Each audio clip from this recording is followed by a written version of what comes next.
This is Tim here from Your Six Tech. Today in this video I'm going to show you how to lock your apps on your Android phone.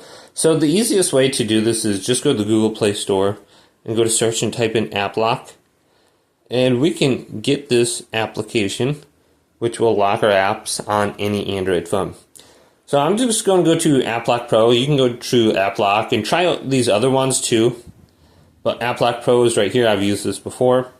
So look at the ratings, look at the reviews, and see which one is best for you. Now a lot of these free apps, they do contain ads, which is really annoying. So we can just open this up now, and we have to accept the permissions for the app. So you can see App Lock Pro. This one does work okay. So Play Store rating does not have a 4.8. So we can type in a password now. Then we have to type it in one more time to verify it. So let's go to Create. And then save it, and then we have to accept the permissions, allow. Let's do it, and then I'll bring you to this section.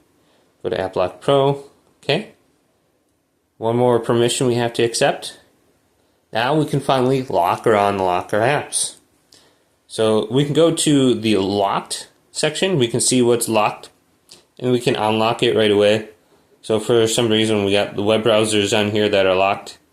So I'm going to unlock those. Boom, boom, boom, Discord. So most of the stuff just needs to be unlocked. Then you can see our gallery and stuff is locked in here. Instagram definitely needs to be locked. TikTok should be locked. Okay. So we can go to the unlock section. We can see something in here. Fortnite. Let's go ahead and lock that. So Fortnite is now locked.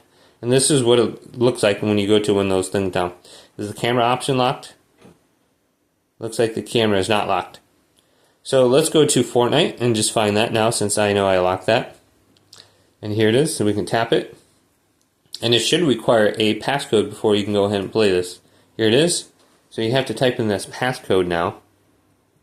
And then we can start playing it. So very easy to use this. Hopefully this video did indeed help you out.